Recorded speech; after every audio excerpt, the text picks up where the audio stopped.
नमस्कार दोस्तों। देखिए, पहले ही मैं माफ़ी चाहता हूँ, पिछले दिन जो वीडियो बनाया था उसमें साउंड क्वालिटी का थोड़ा दिक्कत हो गया। देखिए, आज जो मैं विषय लेके आया हूँ, ये थोड़ा पुराना विषय है मगर बहुत ही इम्पोर्टेंट विषय है। वो है ईपीएफ का जो हायर पेंशन। अब देखिए, ईपीएफ का हायर पेंशन का मुद्दा आया कहाँ से। रिसेंटली गवर्नमेंट का एक ऑर्डर आया है जिससे ईपीएफ का जो हायर पेंशन मिलने वाला था उसके ऊपर मान्यता बेसिस पे आपको सोचते मान लेते हैं कि स्टे ऑर्डर मिल गया है, मतलब ऐसे टाइप का। हालांकि ऑर्डर को हम लोग अभी डायरेक्ट मतलब इस वीडियो में डिस्कस नहीं करेंगे, मगर मोटा मोटी मान लीजिए कि अभी ईपीएफ का हायर पेंशन वाला केस अभी ना करने के लिए गवर्नमेंट की तरफ से बोला गया है। अब देखिए, ईपीएफ का हायर पेंशन है क्या चीज़। देखिए, ईपीएफ का जो कंट्रीब्यूशन होता है वो होता है एम्प्लॉय की तरफ से 12%। आपका जो बेसिक सैलरी होता है और जो डीए होता है, दोनों मिला के जितना बनता है उसका 12% होता है। और ये जो होता है ये सरकारी कंपनी में, निजी कंपनी में, हर कंपनी में ही ऐसा होता है। ठीक है। अब देखिए, ये जो ईपीएफ का कंट्रीब्यूशन है 12%, ये 12% कंट्रीब्यूशन के बाद क्या होता है कि कंपनी अपने से 12% कंट्रीब्यूट करती है। तो एम्प्लॉय से कट लिया 12%, अब कंपनी 12% कंट्रीब्यूट करेगा, तो बनता है कितना, 24%। अब ये जो 24% है, ये 24% ईपीएफ में जाता नहीं है। 2014 के मतलब सितंबर महीना, हाँ सितंबर से पहले जो लोग ईपीएफ में एनरोल हुए हैं वो लोगों में ऐसे नहीं होता है, बाद वाले में होता है। अब देखिए, इसमें दो होता है। एक होता है ईपीएफ में कि ईपीएफ का जो एम्प्लॉय कंट्रीब्यूशन है, ईपीएफ का जो एम्प्लॉयर कंट्रीब्यूशन है, और एक होता है ईपीएफ पेंशन फंड जो 95, ईपीएफ पेंशन फंड 95 होता है। उसमें क्या है, उसमें आपका जो 12% एम्प्लॉय दे रहा है, उस एम्प्लॉय का 12% में से आपका 3.33% लगभग काट ले रहा है। हालांकि वो 3.33% नहीं है, कैसे वो भी मैं बताता हूँ। देखिए, जो 12% होता है, तो ये जो इनकम जो है, किसी का सैलरी अगर 15,000 रुपया है तो उसका 12% कैलकुलेट हुआ। मगर सैलरी अगर जब जब 15,000 से बढ़ते रहता है तो वो जो हो ना, सैलरी बेसिक प्लस डीए का जो कैप है, वो कैप को 15,000 रुपया कैलकुलेट कर लिया जाता है। इसके वजह से क्या होता है कि आपका 1250 रुपया से ज़्यादा पेंशन फंड में जमा नहीं होता है एक महीने में। अब क्या होगा, अगर हायर पेंशन जो केस है, हायर पेंशन में केस में क्या होता है कि ये जो 12% का आप बात कर रहे हैं, इस 12% में से जो आपको 1250 रुपया कटने के बाद जो अमाउंट जाता है ये नहीं होगा, 8.33% आपका कट के जाएगा पेंशन फंड में, और बाकी पैसा आपका एम्प्लॉय कंट्रीब्यूशन का हिसाब से पीएफ फंड में आएगा। अभी इसमें उसके बाद गवर्नमेंट का एक ऑर्डर आया कि देखिए, इसमें हमारा बहुत पैसा नुकसान हो जाएगा ईपीएफ में, तो फिर आप 1.1% फिर एक्सेस दीजिए। तो 8.67% जो मानना है, 8.67%, 8.67% 15,000 रुपया का पहले होता था, जो 15,000 रुपया का कैप था। तो वो कैप को जब हटा दिया गया तब वो हायर पेंशन हो गया। 8.67% आपको पैसा मिलने वाला है, और वो पैसा अपना प्रोपोर्शन के हिसाब से काटेगा, और बाकी पैसा जो 3.33% वो एम्प्लॉय कंट्रीब्यूशन का हिसाब से, एम्प्लॉयर कंट्रीब्यूशन का हिसाब से आपका पीएफ में जमा होगा। मगर अभी क्या हुआ कि फिर इसके ऊपर 1.1%, चलिए वो भी मान लेते हैं। मगर अभी क्या हुआ, इसके लिए हर कोई पीएफ दफ्तर को अपना जो कंपनी का माध्यम से चिट्ठी किया, एक डिक्लेरेशन होता है, वो डिक्लेरेशन फिलअप किया, और हर कोई पीएफ ईपीएफ का जो वेबसाइट है वहाँ पे जाके अपलोड किया। अब अपलोड करने के बाद क्या हुआ कि वहाँ पे जो स्टेटस आप लोग अगर चेक करेंगे, चेक करके देखेंगे, तो उसमें हुआ कि डिपार्टमेंट का जितना भी क्लियरेंस होने का हो गया, जो भी दफ्तर से गया है, मगर क्लियरेंस कहीं पे अटका है, ईपीएफ दफ्तर पे। तो ईपीएफ दफ्तर पे क्यों अटका है? क्योंकि सरकार से मंजूरी नहीं मिला है, फाइनल जो approval, final note from ministry वो नहीं मिला है। अब देखिए बात कहाँ पे है, बात है जो पहले पैसा मिलता था, वो जो पेंशन होता था वो एबिसमली लो होता था, बहुत ही कम होता था, क्योंकि आपको 7,500 रुपया से ज़्यादा पेंशन मिल ही नहीं सकता है। क्योंकि ईपीएफ पेंशन का जो फार्मूला है, मंथली पेंशन का फार्मूला क्या है? मंथली पेंशन का फार्मूला है basic plus DA into number of year of service by 70। आप अगर 33 ईयर सर्विस करेंगे, यहाँ पे और एक बात है कि अगर आप 20 साल से ज़्यादा सर्विस करते हैं तो 2 साल आपको बोनस दिया जाता है। मान लीजिए आप अगर 20 साल सर्विस किए हैं तो आपका सर्विस कैलकुलेट होगा 22 साल, तो 2 साल का आपका बोनस हो गया। तो आप अगर 33 ईयर सर्विस करेंगे तो number of year of service 35 होता है बाई 70, तो आधा हो जाता है। तो बेसिक प्लस डीए का आधा होगा कब? इसके लिए आपको मिनिमम 33 ईयर्स सर्विस होना चाहिए। अब 33 ईयर सर्विस जब हो रहा है तो बेसिक प्लस डीए का आधा होगा।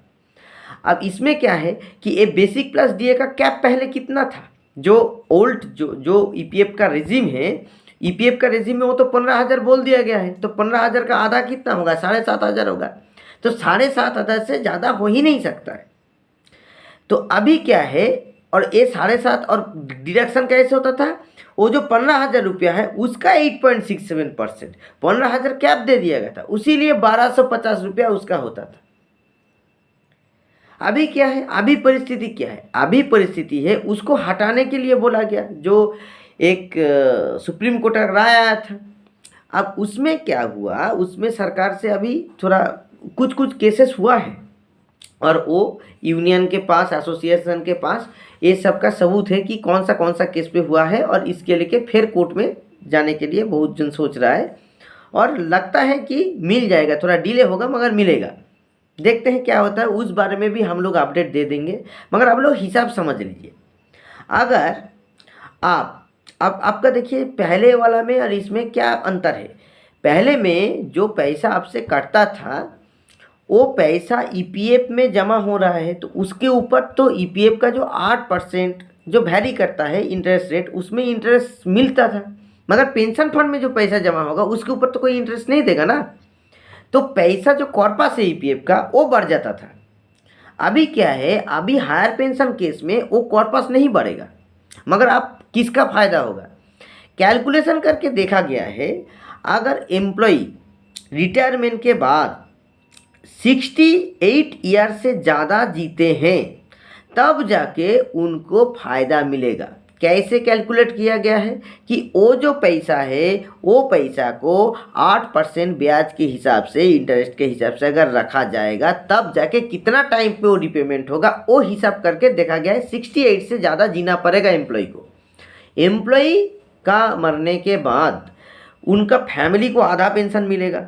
ये जो फैमिली पेंशन का प्रावधान इसमें भी, हायर पेंशन में भी है। अब हायर पेंशन में फॉर्मूला कैसे तय हो रहा है? ये जो बेसिक प्लस डीए में जो 15,000 रुपया का कैप था वो तो चला गया। अब बेसिक प्लस डीए किसका बेसिक प्लस डीए होगा, कब का? इसमें बोल रहा है कि लास्ट 5 ईयर्स का एवरेज निकाला जाएगा और उसका बेसिक प्लस डीए होगा। तो मान लीजिए आपका 58 ईयर्स जब एज होगा तो बीच में आ रहा है ना, 57 साल 58 साल के बीच वाला कोई भी आपका बेसिक प्लस डीए जो है वो लगभग मोटा मोटी आप मान सकते हैं कि वो आपका बेसिक प्लस डीए हो गया, और उससे आपका number of year of service multiply होगा। 20 के ऊपर होगा तो 2 साल बोनस मिलेगा, बाई 70 होगा, इस हिसाब से आपको मिलेगा।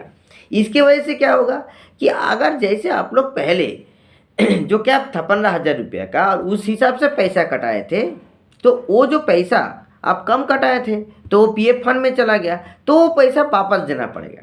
तो जब भी ये हायर पेंशन केस होगा, पूरा कैलकुलेशन शीट ईपीएफ साइट पे दिया जाएगा और उस हिसाब से वो पैसा ट्रांसफ़र होगा, और उसमें एम्प्लॉय का मतलब कॉन्सेंट होगा। तो आप ये मत सोचिए कि अचानक हो जाएगा, आपको कुछ करना पड़ेगा, क्योंकि इस फंड से उस फंड में पैसा जाएगा तो कॉन्सेंट जरूरी है, आपका रजामंदी जरूरी है, ये बात है। और ये देखिए, और भी एक चीज़ मैं बता देता हूँ, इसमें क्या होता है कि ईपीएफ का जो भी पेंशन है, ठीक है, ईपीएफ का जो भी पेंशन है, ईपीएफ का पेंशन नॉर्मल जीपीएफ पेंशन जैसा नहीं है कि डीए बढ़ने से बढ़ेगा। ये फिक्स्ड पेंशन है, ये फिक्स्ड पेंशन ही रहेगा। आपको रिटायरमेंट के टाइम पे जितना पेंशन मिलता था और अप टू योर डेथ, हाँ, उसको सेम पेंशन मिलेगा। कितना डीए बढ़ेगा, क्या मिलेगा, कुछ नॉर्मलाइजेशन नहीं होगा। और इसमें दो चीज़ है, जो रेलवे का एम्प्लॉई है वो लोगों को ये सुविधा नहीं मिलेगा, क्योंकि वो लोगों को एनपीएस है। जो लोगों को सेंट्रल गवर्नमेंट का भी जो एम्प्लॉई है, जो लोगों के एनपीएस है, न्यूज़ पेंशन स्कीम, वो लोगों को भी ये सुविधा नहीं मिलेगा ईपीएफ का, जो हायर पेंशन वाला केस बोल रहे हैं, क्योंकि वो लोग ईपीएफ का है ही नहीं। अब एनपीएस वाला जो वीडियो है वो अलग वीडियो में हम लोग लेके आएंगे और उसमें सुविधा क्या है बताएंगे। तो इसमें क्या हो गया, इसमें निजी कंपनी और कुछ कुछ पीएसयू को सुविधा मिलेगा।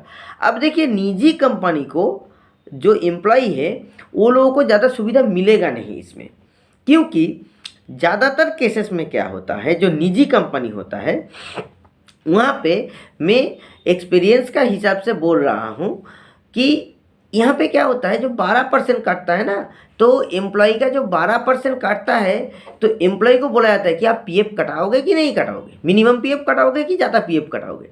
तो जो 12% है और जो एम्प्लॉयर जो 12% देता है, वो 24% ही सीटीसी में इंक्लूड होता है, cost, total cost to company जो बोला जाता है।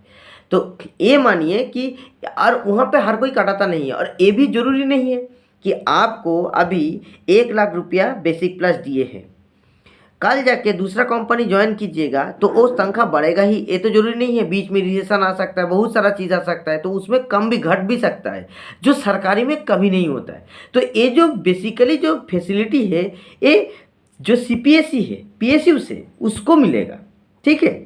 दूसरा बात है, बेसिक जो सैलरी होता है वो प्राइवेट जो निजी क्षेत्र है उसमें बहुत कम होता है।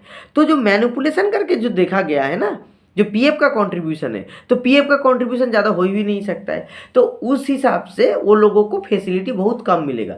तो फ़ायदा किसको होगा, फ़ायदा होगा सीपीएससी एम्प्लॉय को। तो सीपीएससी जितना भी एम्प्लॉय है, वो लोगों के एसोसिएशन सब मिलके गए हैं सेंट्रल गवर्नमेंट के पास ये मेमोरेंडम लेके कि एक कर दिया जाए, क्योंकि फ़ायदा उन्हीं लोगों को होगा। अब देखिए, हम लोगों को वेट करना पड़ेगा ये देखने के लिए क्या होता है। अभी मैं जहाँ तक जानता हूँ, बीएसएनएल में क्या हुआ है, बीएसएनएल एम्प्लॉयज़ यूनियन एक अलग से एसोसिएशन बनाए हैं कि पीएफ पेंशनर होल्डर के लिए, जिसमें ऑफिसर से लेके नॉन एग्जीक्यूटिव से लेके कैजुअल से लेके कॉन्ट्रैक्चुअल से लेके सभी भी जितना भी है, ठीक है, ईपीएफ होल्डर सब वहाँ पे रहेंगे। तो जो भी प्रॉब्लम होगा तो ये थोड़ा रोल आउट होने में टाइम लगेगा, मगर बीएसएनएल एम्प्लॉयज़ यूनियन से मेरा जितना भी बात हुआ है वो लोग कर देंगे, आश्वस्त किए हैं। तो ये बहुत अच्छा चीज़ हो रहा है, और इसमें क्या होगा कि एक दबाव रहेगा, और साथ में जोट मिल के रहने से बहुत सारा चीज़ होता है, ठीक है। ये भी एक चीज़ है। दूसरा कंपनी में भी ऐसे होगा, और एक umbrella organisation all over India में भी करने के लिए सोच बहुत जन रखते हैं, और इस दिशा में काम भी बहुत जन कर रहे हैं, ऐसे मिला है। आगे देखते हैं क्या होता है। फिर भी अभी जो परिस्थिति है उस हिसाब से अब देखेंगे। हायर पेंशन मैं तो बोलूँगा अच्छा है, क्योंकि हायर पेंशन को अगर सरकार मंजूरी देने से कतरा रहे हैं, इसका मतलब है सरकार का ज़्यादा खर्चा होने वाला है। अगर हायर पेंशन से सरकार का प्रॉफिट होता, मतलब खर्चा कम होता, तो हायर पेंशन को तुरंत मंजूरी दे दिया जाता, इसके लिए कोर्ट जाना नहीं पड़ता। इस लॉजिक को आप लोग सोचिए और आप लोग कमेंट कीजिए, क्या जो मैं जो आप लोगों के साथ शेयर किया हूँ वो आप लोग कितना हद तक सही मानते हैं। ऐसे ही हम लोग नया वीडियो लाएंगे। आज के लिए बस इतना ही, तब तक के लिए नमस्कार।